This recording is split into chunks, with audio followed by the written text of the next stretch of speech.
All right, it's 1 o'clock and we are back. So welcome everyone again. We are starting our new segment and I'm excited to introduce our next keynote speaker, Anne Karpf, a writer and sociologist and award-winning journalist.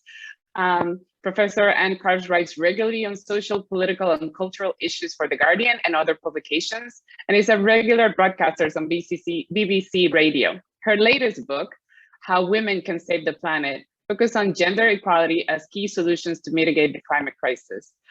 This book really showcases the need for visionary global climate policies that are gender inclusive and promote gender equality. I'm excited to welcome Anne and also Susana Cardenas, her moderator today, who will be conducting the Q&A after Anne's presentation. And Susana is an independent senior consultant on climate policy, finance, and advocacy. And I'm also very excited to welcome in here two incredible, powerful ladies really fostering change.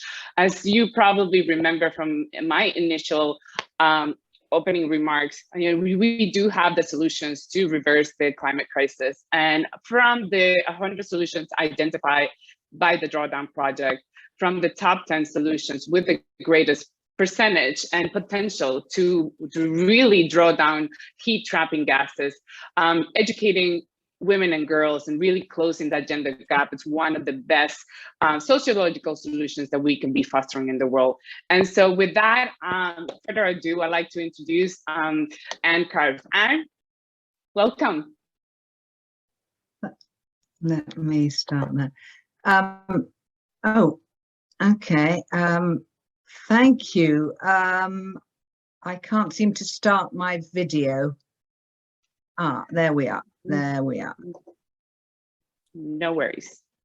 We can see you. Can you see me? Okay, excellent, yeah. Excellent. Thank you very much. I'm going to see, I'm sorry, I apologize in advance for the background, but I've just moved house and I'm sparing you the sight of about 50 boxes behind me. Let me see if I can start my screen, share my screen here. Can you see my slides? Not yet. Now, it looks like I am sharing them, but hold on a minute. Let me go back. No worries. Take your time. Take your time. Technology was playing tricks on me earlier this morning, so what about now? Coming in. They are. Yeah. Perfect. Okay. Now click on the presentation mode on the bottom of your screen, bottom right. Next to the cursor, the level, there's a little bit of a screen, so you can put it on presentation mode. No, it's not.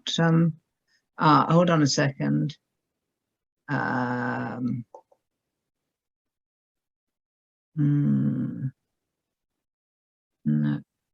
Where is it? Why is it not showing up? And at the bottom of your PowerPoint, there's a tiny little icon that looks like a screen. You can click that, or you can go into the slideshow at the top in your menu bar. All right. And if not, I'd be happy to share. What about that? Is that working? It's now hit the left from beginning icon on that where you are right now. Yep, you got it. Okay, and yes, and it's just okay, fine. Sorry about that. I'm very mindful of time, and I don't want to run over my time. Good afternoon to you from London, where it's evening. It's just getting dark. And I gather you've been having really interesting presentations. I'm sorry I haven't been able to join them. So I want to start by thinking about how for years we've been told that we're all in it together. This is a phrase that's come up again and again with the climate crisis, and then it started coming up again with COVID. And what has become very apparent through COVID, but also through the climate crisis, is that we're not all in it together. The IPCC report that came out last week made it quite clear that people and ecosystems that are least able to cope with the climate crisis are being hardest hit. And what it didn't also say is those are the people who are least responsible for the climate crisis. And yet, when you try and raise the subject of gender, which obviously I do a lot, in relation to the climate crisis, you often get people saying, oh, for goodness sake, you know, we are facing catastrophe. We are on the brink of extinction. This is no time for special pleading or for a sense of, you know, feminist grievance. It's a distraction. We can deal with that later. Well, the fact is we can't. There's now a wealth of evidence that shows us that this is quite wrong, that the climate crisis is what we call a threat multiplier, that it multiplies existing inequalities. And I'm going to try and persuade you that women, especially poor women of colour, are in the global south, are impacted in distinctly awful ways by the climate crisis, that the climate crisis is literally man-made, but that tackling gender inequality, along with racial inequality, social inequalities of social class, and ableism and ageism, are a way to help arrest the climate crisis and create a sustainable planet. And I'm going to try and do all of that in 15 minutes. I'm going to start off by depressing you. I want to warn you, but I very much hope that you won't end up depressed, that you will end up feeling as optimistic as I do. And frankly, I'm not known for my optimism. So what we're talking about is looking at the climate crisis differently. If we look at it through the lens of gender, we see different things. And I want to make clear before I get going fully that I'm talking about gender. The social roles and identities we're brought up in, especially the traditional social roles. So I'm not talking about chromosomes, about biology or anatomy. I'm not talking about all men. I mean, clearly we need everyone to get together. We do need to all be in it together, even if we're not at the moment, and we need allies. I'm also not idealizing women as earth mothers and with some special affinity to the planet. I absolutely don't accept that. So in what ways are women distinctly affected? Well, meet Aisha. Aisha is 13. She lives in Ethiopia, and at 6:30 every morning, she leaves the house, not with her school uniform on, complaining, and her mother or father saying you're going to be late. No, Aisha leaves home with her camel to try and find water. Aisha is a water pilgrim. And this is the role carried out by women in the global south of collecting water and firewood. And it's been made immeasurably harder by the climate crisis. Because of droughts and floods, the journey takes longer, they have further to go. And as a result, girls drop out of school. I mean, Yoka was just talking about educating girls. They can't be educated if they're not in school. They drop out of school and they're more likely to become child brides. People often say that disasters don't discriminate. Well, I'm here to tell you that they do.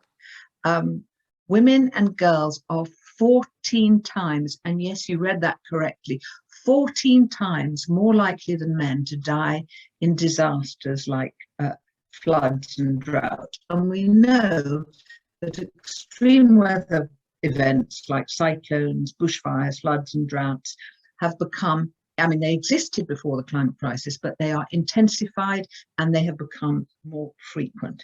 So in 1991, there was a cyclone in Bangladesh where 140,000 people died, and 90% of them were women, 90%. Now, why? And I really want to say here, I'm not talking about women as victims. That's a horrible stereotype which I reject. we're talking about women being vulnerable, more vulnerable to the climate crisis, not through any innate a flaw or dimension, but because they are made vulnerable. So in the Bangladeshi cyclone, their clothing, their saris, impeded them from running away. Most of them couldn't swim because there was a cultural taboo against teaching women to swim. They couldn't climb trees. They were, again, discouraged from climbing, having the confidence to climb trees. They didn't frequent public spaces where there were warnings.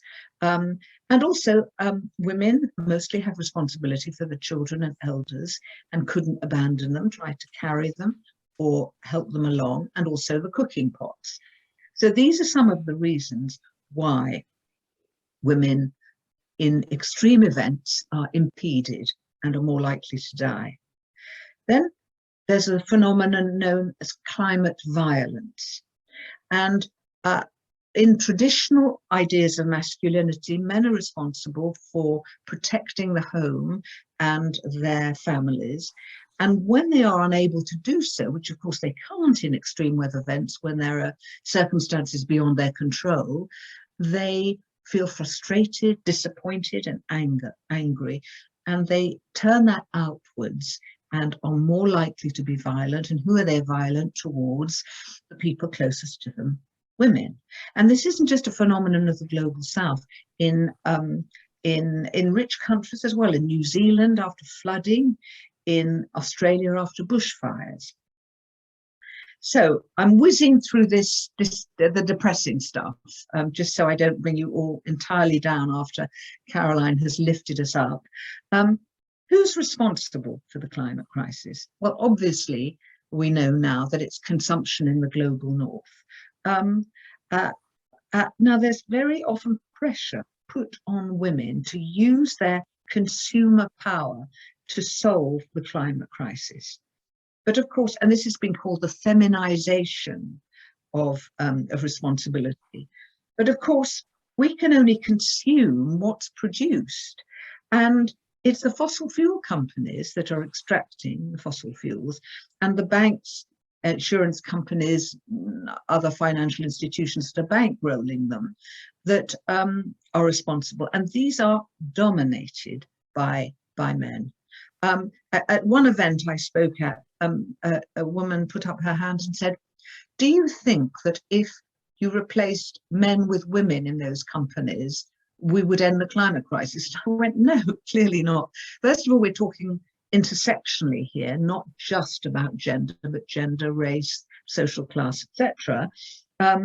But we also, you can't just replace women and insert women into existing industries and structures and expect change. What about solutions? Let's go to the more positive side. What about solutions?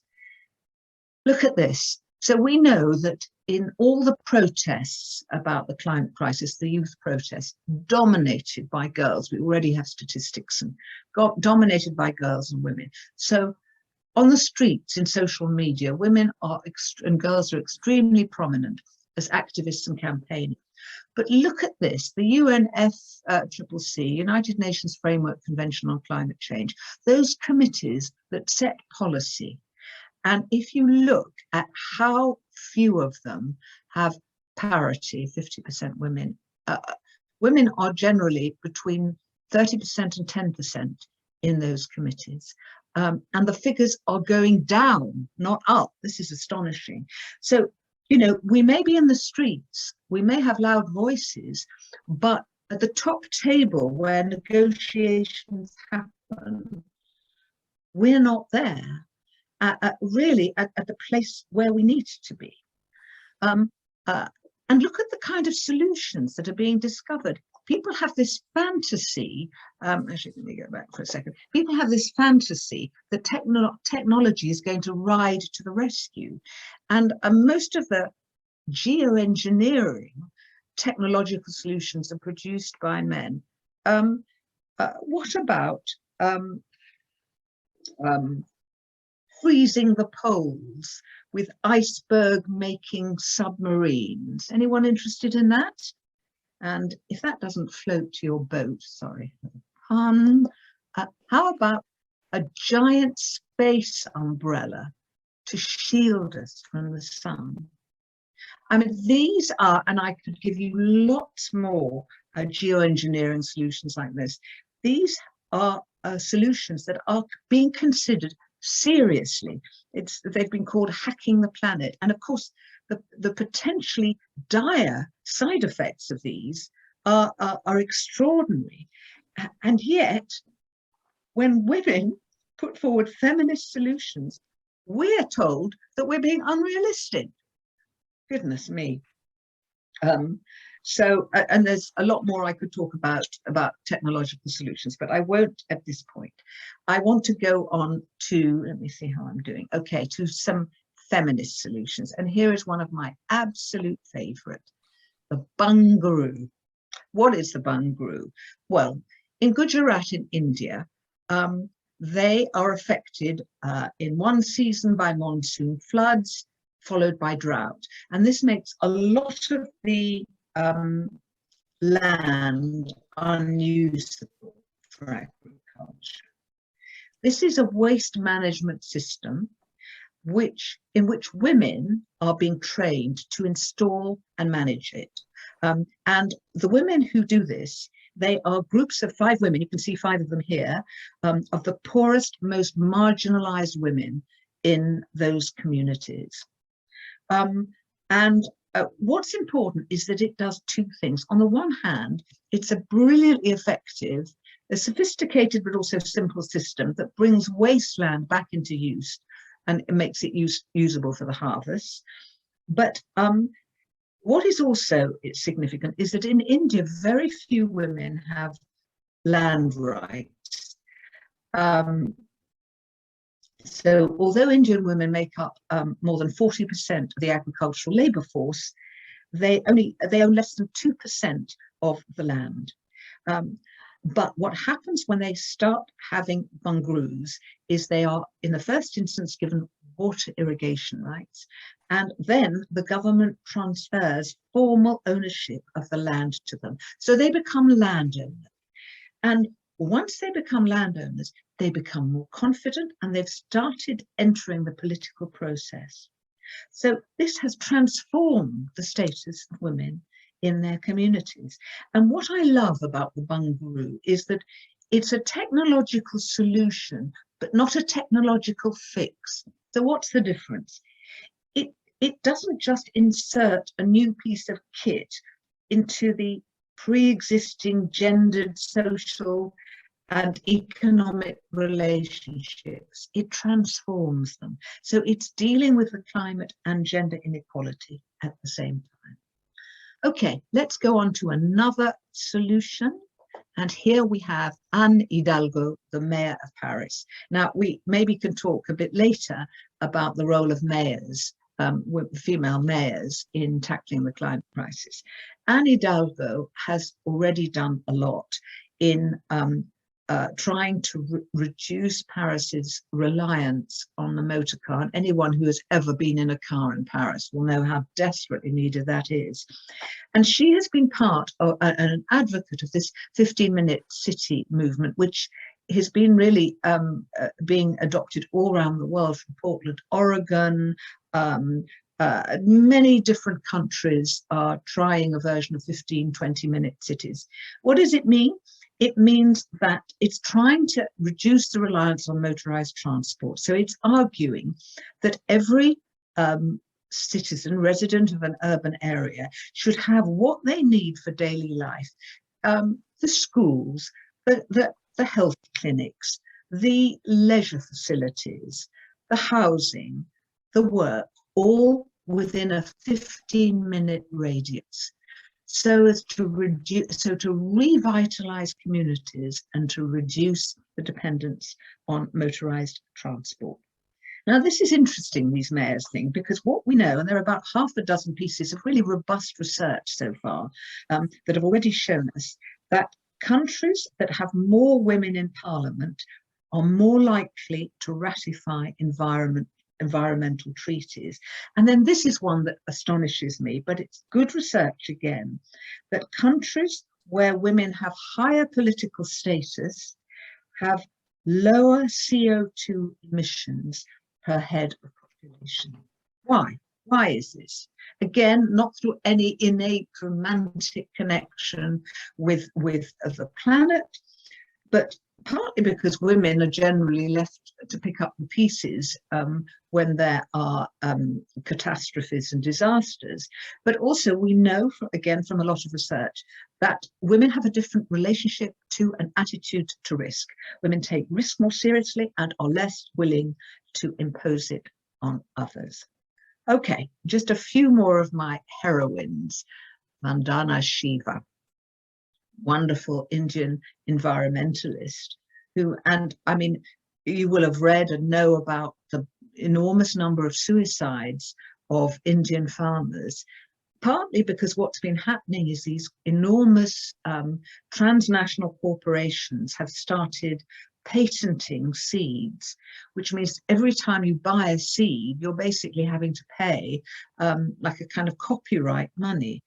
And Vandana Shiva created something called Navdanya, which is a network of seed keepers who've created community seed banks that are open source and free to run. I mean, she is a fabulous visionary woman. Let me introduce you to another one, Wangari Maathai, Kenyan environmentalist who championed women's rights and created the Green Belt movement, mobilizing women to combat deforestation. And she was the first African woman to win the Nobel Peace Prize in 2004. Okay, so I'm just going to do, if that's all right, about 3 more minutes, Susana. Now, I do not want us to start thinking, you know, to go from women as victors to women as saviors. The feminist climate scholars on whom all my work is based, their research, they quite rightly reject that kind of characterization. It puts all the onus on women. You've got to do the cooking, the cleaning, the shopping, the childcare. Oh, and in your spare time, save the planet. No, we need allies and we need to do this together. And of course there is progress happening.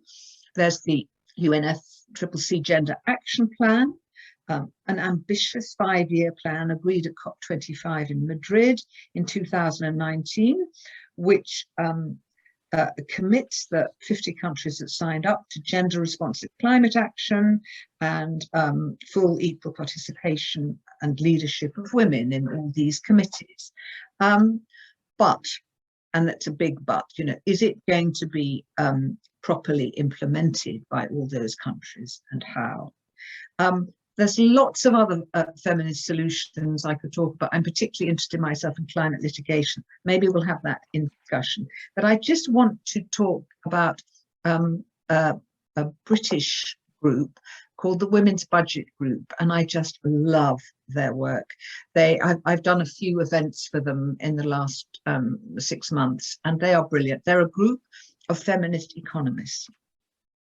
And what they have been arguing is that, you know, there was the whole Build Back Better campaign, which is after COVID and in the light of the climate crisis, we need to change how we do things. And a lot of it focuses on physical infrastructure. And I don't know about American politicians, but British politicians just love putting on their hard hats and high-vis jackets and looking very macho in construction and industrial settings and energy. And it's all about physical infrastructure, where of course there are fewer jobs for women. We would like there to be more jobs for women.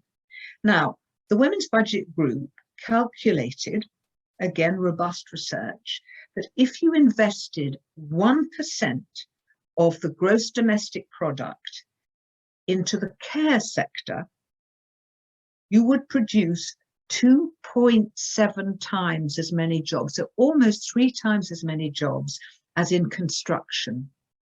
And those jobs would be 30% less polluting.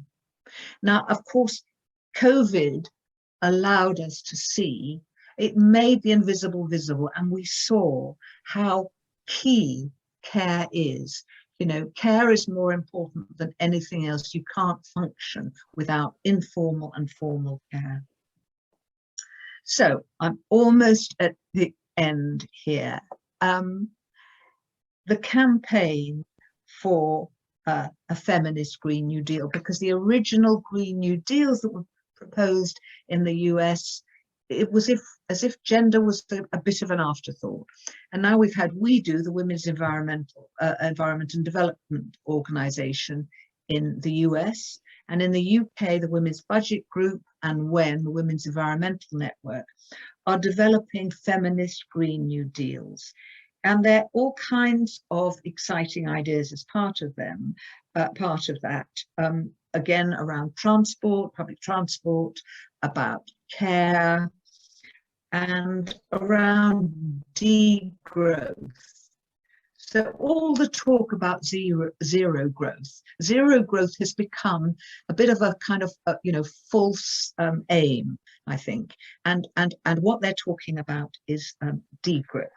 And I just want to end by quoting one of the women who I interviewed in my book. She is Annette Wahlgren. She's Swedish and she's working for the UN in Thailand around climate and environment. And she said, climate change comes back to inequality.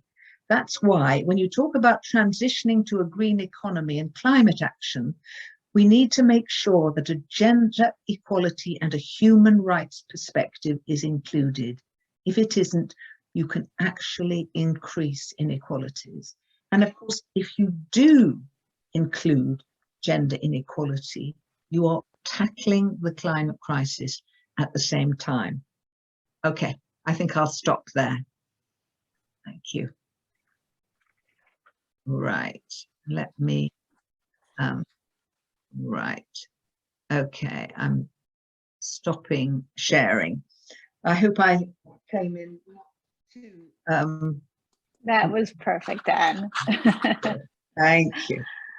So hello, everybody. My name is Susana Cardenas, and thank you very much to CLEO for this invitation. Fantastic symposium so far.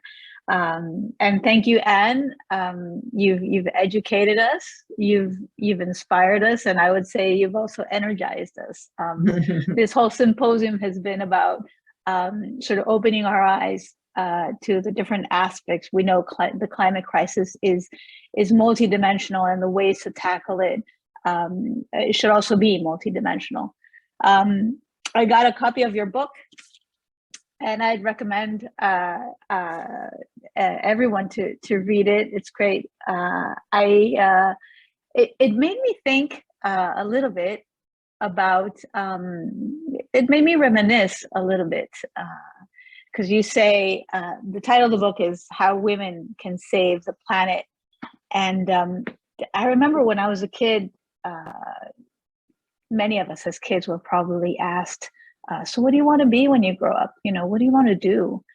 And we'd say things like, I want to be an engineer, or I want to be an artist. I was the one who said, I want to be a photographer for National Geographic and travel the world, or go scuba diving and take pictures of the beautiful fish, or, you know, get myself lost in the savannas of Africa and take pictures of wild animals. Well, I think kids nowadays are saying, when you ask them, what do you want to do? Kids are saying, I want to save the planet. And that's sobering. I mean, I have an 18-year-old and a 20-year-old, and they have it. They have a sort of very keen awareness that the world in which they're growing up, and now that they're thinking about their careers, it's much different from the world in which I grew up. And, you know, talk about even, you know, my nephew who's 6, he will probably see this, you know, a task of saving the planet. So you're giving us some ideas now. I think that we do have the answers at our disposal. We have the technology, we have the know-how. We even have ways to stop burning fossil fuels to go to renewable energy. And we know this transition, this transformation of the energy sector needs to be fast, right? Because what we're doing in essence is we're really plundering our natural resources. You're telling us something in addition to that we need to tackle inequality. We're aware that there's political, economic, social inequality. And if I understood you well, gender inequality is cross-cutting in all this. And that the solutions to the climate crisis cannot afford to not have a gender lens on them. So just, just a little thinking there. I had picked up on some of the, oh, so sorry. She's, I hope she quiets down. That's my little pandemic puppy. Yoka, let me turn off the microphone for a bit while I take care of this. So sorry. No worries. These are the the perks of working from home and working from remote environments. And while Susana comes back, I wanted to ask you with regards to the representation in the last climate summit at Glasgow, which was heavily criticized for being one of the most exclusive climate negotiations in our history. The lack of gender representation, minority representation was pretty evident. Do you think we'll see a different scenario in COP27? And what have you heard from your colleagues about it? Oh my goodness! I mean, I was, as you know, I went to COP. I mean, I wasn't, not in any official capacity. I chaired an event there, and I couldn't wait to leave. I mean, the greenwashing was just horrific. It really had been taken over. And everybody was trying to present themselves as green. I mean, who knows? It depends on events like this, and all of us, the whole time finding our voices. And Susana, if I can just pick up something you said, and I'm thinking about what Caroline was saying before, I have some issues regarding the youth climate movement, not in themselves. I think it's been fantastic in the way that they really have put this on to the international conversation. But I really worry about, just as I reject the idealization of women, I reject the idealization of young people. And we know that through the pandemic, who has suffered worst almost, and it's children and girls. And now we're putting this onto them as well. They're meant to be the saviors of the planet. And I'm really uncomfortable with that. I mean, that said, it was my younger daughter who first really, I mean, I've been working around this area for a long time, but she was the first one who really got very scared and very engaged in it and got me thinking more about it.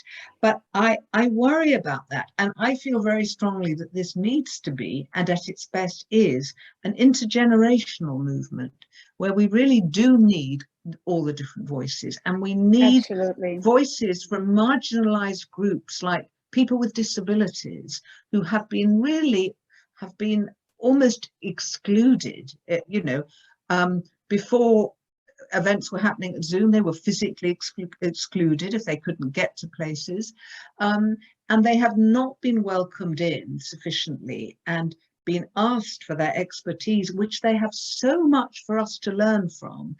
And they are going to be a growing group. We do really need to listen to all those different groups. So whereas I applaud the youth climate movement, I really do worry about it, and I worry about it. It's become, and this is a very unfashionable thing to say, it's become a little bit of a kind of route to celebrity status. Of course, these things are always co-opted and appropriated. On the whole, I think it's been a brilliant thing, but I think we need to guard against putting too much pressure onto young people in addition to what they're dealing with. After all, they didn't create the crisis. They didn't cause any of this. No, if I could just say one other thing, though, I think it's also given rise to quite a lot of ageism. You know, we have heard some young climate activists saying to old people, you caused all of this. Well, it's true, you know, I really don't think it's helpful to pit older people against young people. I mean, yes, historically, those who were young in the past have been, that generation has been responsible. But really, it's about what has happened since the start of the Industrial Revolution. And it's about the exploitation of people and the earth through colonialism, neo-colonialism and capitalism, and not, oh, you're a boomer. So I just wanted to make that point. Yeah, no, thank you very much for that point. I do feel also that there's a bit of a risk of complacency, that those of us who are sort of in, you know, at the age of sort of decision making, some people may feel, well, you know, a lot of harm has been done and we don't really have much time left on this earth. You know, the new generation will fix it. And so, you know, those of us who are older think, you know, we'll just leave it up to them. So there's the risk of complacency. And I think there's also this matter of accountability, right? Sort of everyone is responsible. I've heard calls for action where, you know, everyone can have everyone can contribute to solving the climate crisis from whatever angle, from whatever occupation, whatever profession. But yeah, I love to see youth speaking up, but certainly let's not leave it up to them, right? Let's make sure that this is a shared responsibility and a shared action. Let me pick up on some of the points, Anne, that you mentioned in your talk. I've been working a bit on Florida lately, and I get this feeling that there are some parts of the country or some parts of the world where the pandemic has not really been very felt, and I think it has a lot to do with your means. Some people have been less affected. So you were saying that the climate crisis does not affect everybody equally. The pandemic hasn't affected anybody equally. But on the point of the pandemic, you said that it's made some things that are invisible now visible. And a lot of that has to do with roles of women, and so sort of these genderized roles, right, that we have. So could you tell us a little bit about, you were talking about physical infrastructure. Many politicians in the US, for instance, have been talking about social infrastructure, about the rising costs of childcare. Can you give us, just if you could discuss a little more these issues of in our recovery from the pandemic, what kinds of policies would you like to see that are really sort of gender neutral, or that would help us recover, and that, of course, you know, building into our recovery of the climate crisis? I mean, I don't want to see gender neutral policies. I want to see policies that understand gender inequality and try and redress it. And of course, what we know is that most informal care, not all, but most informal care is given by women. And formal care, i.e. paid care, is also mostly given by women and is very low paid and low status. Now imagine a world where, and you know, suddenly we were transformed from, you know, an obsession with making, when I say we, I meant the public conversation was transformed from, you know, making money and consumerism and what you could buy, but towards those people on the front line who were keeping us going. And they were people in nurseries, daycare, in residential care, looking after in residential care, carers at home who were caring for families, people working in supermarkets, delivery people, all those people who mostly are among the worst paid in our society, often jobs done by migrants and immigrants, often done by people of colour in the global north, and the least status and the least pay. And there was a realization, a collective realization, this is the most important thing. This is at the heart of everything. Now, what happens, as the Women's Budget Group have suggested, if you reorganize the economy around that, if you make those jobs, first of all, the paid jobs, properly, you introduce training, status, and pay. And I mean, one line that I love from the Women's Budget Group was that we need time to care and time away from care. Because, you know, caring can't just be considered in its monetary value. It is also a labor of love. But, you know, however much you love someone, you need respite. And, you know, I had this fantasy. My idea of a feminist Green New Deal is, because the previous book I wrote was called How to Age. I must stop writing books with how to in the title, but because I never actually end up telling people how to do things, obviously. But it was about aging, and there's this idea that dependency, we've like projected dependency onto old people as if only old people need a dependent, which is of course nonsense. We all are dependent at different stages of our lives. I broke my knee 17 years ago, and boy, was I dependent for quite a while, and it gave me a completely different perspective on life. So, you know, you have a baby, my goodness, you would like some help then. Or, you know, there are various life events that require one to have help. And my fantasy is that on each block, there is a properly paid and supported and valued helper who can be called on at different times when suddenly you've got an emergency and you don't have support, and that there's no stigma attached to asking for support. I mean, that's just a little bit of blue sky thinking. The feminist Green New Deal ideas also talk about transport, and we have this idea of the 15-minute city. What if we created public transport systems, and that is a real challenge in places like the United States, which is first of all so large, and where the idea of the car is so fundamental. It's like considered part of, you know, a kind of a citizen's freedom, the right to have a car. So public transport in cities is really the preserve of the poor.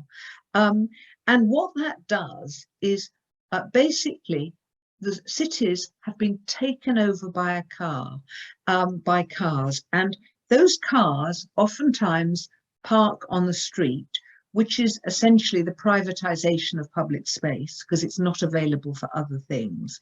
So we need to, instead of thinking of the electric car, which is not a panacea, the electric car requires lithium and other minerals that need to be mined, and they're mined from, you know, countries like Ecuador and Chile. They disfigure the landscape, they affect the water level, and when the batteries are no longer used, because it's cheaper to make new batteries, they're sent to places like China and India, where, guess who? It's women whose health is affected when they disassemble these parts. What if we start with the idea of a fully functioning public transport system that can get you speedily where you need to go? Which of us would have cars? Particularly not in cities. It doesn't make sense to have individualized solutions. So these are some of the kind of collective solutions that could really improve our lives. And there's a British writer called George Monbiot. who said, what we have at the moment is private luxury and a public insufficiency. And we need it the other way round. We need people to have adequate private services, but we need public luxury. So in what we call the commons, those facilities need to be really well resourced, that are used for everyone. And if we design those services with the weakest people in mind and the most dependent, they work for everyone. And if I can just end that long answer to your question, Susana, the British economist Kate Raworth, who has developed this idea of donut economics, shaped like a donut. So in the inner circle is the basic facilities which all of us need for shelter, for energy, for sociability, for education, the fundamental building blocks of a decent life. And at the wider circle is the outer limits of, you know, or is what the planet can afford without damaging the planet. And in between those two, that is where our economies need to be. And it makes complete sense. And these are realistic solutions. It's just that there have been a lot of vested interests that are that are involved in telling us that this is impossible, this is cloud cuckoo land, it's against human nature, and that actually what is devastating the planet and totally unrealistic because it's unsustainable is in fact the only way to organize things. And if I can just say one final point to do with that, you know, we're seeing the terrible event unfolding in Ukraine and the threat to the nuclear power station. And my first thought is, you know, those of us who've been anti-nuclear for years have been saying it is not safe to rely on nuclear energy precisely because of this kind of scenario. You know, people attacking wind turbines, you know, we don't have to be scared of, but people attacking nuclear power plants is really a terrifying consideration. Absolutely terrifying. Yes, yes. Thank you for that comment. Let's move a little bit. You were talking somewhat about sort of the urban space and solutions and say transport. But there's a couple of ideas that I picked up on your talk just a few minutes ago. You mentioned Vandana Shiva and her work with the community-led seed banks. I've been working on international development for a while, and there's a lot of really good, interesting information coming out, sort of making the invisible visible. Good data of the role, the differentiated roles between men and women in the agricultural sector. And we know that we need to work on climate smart agriculture, better management of the land if we are to, you know, effectively tackle the climate crisis.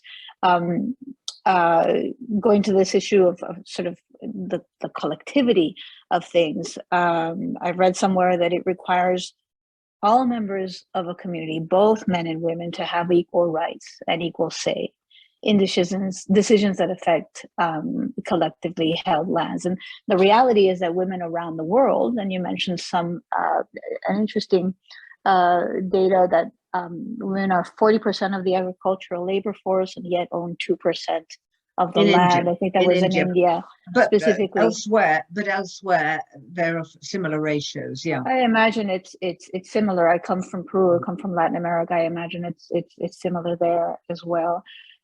So these patterns must change for more gender equitable tenure systems, land tenure systems.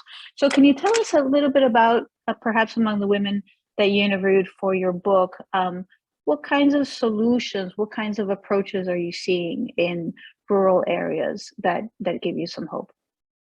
Well, I mean, it's interesting because Annette Valgren, who I mentioned, she's working in Thailand, and they were trying to deal with you know, women who were working in disassembling these, in dealing with e-waste. And she found that it was, if you tried to find solutions, or power, if they tried to introduce solar power, and they put it in public places without thinking that women traditionally didn't go to those public places. There were kind of cultural constraints against women going to those places. So I think one of the first things to say is you have to work within existing cultural traditions if you're to have any hope of being effective. So that change in that respect needs to happen slowly, because you need to get the whole of the community involved, and you need the agreement of men. You can't be expecting women to go and do things that will totally alienate the men, because they are living in patriarchal structures, as most of us are. So I think it needs to happen slowly in that respect. But I think one of the interesting things is, and this is actually something to do with feminism as a whole, there's this idea that it's a zero-sum game, and that if women gain power, it's men losing power. In fact, it may be a release for men. There are all kinds, I gave you the example of the Australian bushfires and the New Zealand floods, where there was violence towards women by the menfolk because they couldn't live up to that idea of traditional masculinity. I think when men are released from some of those roles, there is a tremendous sense of relief that it's not all dependent upon them, and that they can share responsibilities, and it enables them to develop other aspects of themselves. So when you have very polarized gender roles, you are giving power in certain domains to one group, maybe to men, but you're also putting the responsibility there. So I think we need to be trying to share those responsibilities, but this is a slow thing, because you are going against prevailing cultural norms, and you need to take people with you. Good point. And you said something about being sort of cautious about not putting women as a victim. And I think that there's plenty of data that are emerging as to the differentiated impacts of climate on women. However, you tell us in your book that you caution us not to fall for this sort of misguided paternalistic narrative in which which stereotypes women into being victims. And you talk about women's agency. Can you give us a little bit more about sort of what is it that you're proposing in terms of that? I think at the beginning, certainly some of the activists and scholars like Ulrike Röhr, the German activist, have looking back, they've said, look, this was a way of inserting women into the agenda, into the climate conversation. Look how women are impacted, but it sort of it kind of reverberated, because it then seemed like women were passive and poor women, we need to look after them. It reinforced stereotypes of women, and we know that women are incredibly capable. Look at the Bunguru example. These are the least educated women and the most marginalized women, and they are ending up in their communities. People are coming to them for advice, and there are a lot of other examples where women have taken control of water, or a lovely group that I really like called Solar Sisters, where there are simple technology of solar power, and they sell these devices. It gives them an income, and they become central to their communities. So we know there's no intrinsic reason why women don't have agency. On the contrary, we know how women flourish when they are put in positions of power, when there's more than one woman. I mean, when you have one woman being inserted into a pre-existing male-dominated environment, they can do very little to change things, because the onus is on women to fit in to the dominant structure. When there's more than one woman, when there's a critical mass, we know that women can start making changes, and all the evidence is there. So, but as I said, the opposite stereotype, women as savior, just flips the whole thing on. Either women can't do anything, we have no agency, or we become super women, you know, and just give me my cape and a magic wand and I will change the, you know, the climate crisis. It's very clear that we cannot afford to waste the resources of anyone, of any gender, of any sexual identity, of any physical or a mental ability. We do need absolutely everyone, because everyone will come at it and bring something different. And we just cannot afford to waste any human capital. Or any human energy. You know, this is the most renewable energy, human energy, and we can't abuse it, but we need to use it, to galvanize it. Very renewable energy, very clean, very powerful. Thank you very much, and that was excellent. I'm really glad that CLEO is putting the issue of gender inequality on the table, and that we need to have an approach of equality in our work, in our climate action. So thank you again. Thank you. Back to you, Yoka, and we'll continue connected. Thank you both. Thank you so much, Anne, for that great presentation, and Susana for the great conversation. We appreciate you both. We're just a few minutes to the hour. We're going to get prepared for our next and final session with Majora Carter and Jen Posner.